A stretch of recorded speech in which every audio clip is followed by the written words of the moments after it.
Retomando uno de los temas que habíamos planteado en la reunión anterior, vamos a profundizar sobre los aspectos emocionales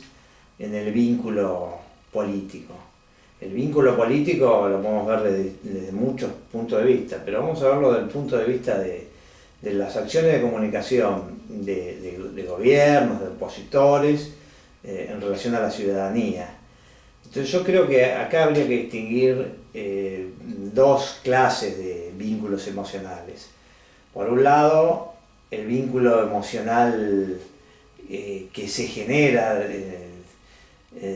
parte del receptor, en este caso el ciudadano, más allá del mensaje o el intento de transmisión del emisor. Y bueno, y por otro lado vamos a hablar de los factores emocionales como instrumentos de estrategias de comunicación, porque hay muchas estrategias de comunicación, sea en el ámbito político electoral, en el contexto de una elección, o bueno, en el día a día de la gestión política, y tanto de un oficialismo como de la oposición. Bueno, donde vemos que hay determinados tipos de mensajes que pueden encuadrarse bajo una determinada categoría emocional. Entonces vamos a empezar a analizar una de las emociones básicas del ser humano, que es el temor, el miedo, y cómo en la comunicación política ese sentimiento, la apelación a ese sentimiento suele estar muy presente. Yo recuerdo en el año 85, podría haber sido 86, en ese momento el presidente era Raúl Alfonsín, y bueno, hubo un paro importante, de los famosos paros que Gualdini le hizo a Raúl Alfonsín, en donde hubo digamos, una finalización con algunos episodios de cierta violencia, que recuerdo que era en la Avenida de Mayo. Y bueno, entonces en una de las crónicas, que recuerdo que fueron impactantes, se mostraban a algunos manifestantes con actos de violencia bastante encendidas, porque bueno, rompieron vidrieras, quemaron un auto, y bueno, en la cámara, muy sutilmente de parte del emisor de ese acto de comunicación, mostraba a estos manifestantes, mostraba el auto quemado, mostraba las vidrieras rotas, y después lentamente mostraba la imagen del afiche de Menem, que Menem estaba en campaña ya en esa época. Entonces bueno,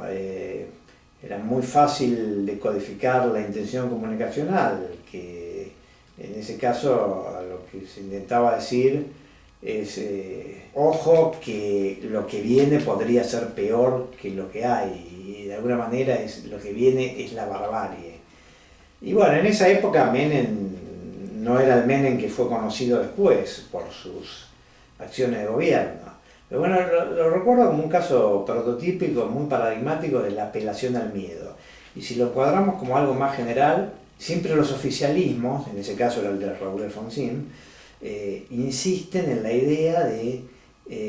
cuidado que o soy yo o el caos, la continuidad de un gobierno versus el caos que podría venir. Bueno, claramente apelación al miedo. Tenemos casos más contemporáneos, más recientes de apelación al miedo, que cuando la presidenta aparece en cadena nacional y públicamente refiere a la aparición en un medio de un comerciante, el vendedor de la inmobiliaria, que refiere que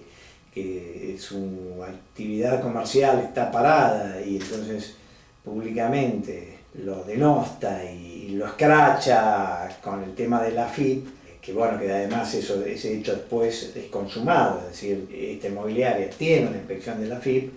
Bueno, ahí tenemos otro caso típico de apelación al miedo. En este caso distinto, porque es el miedo como ejemplificación, el miedo como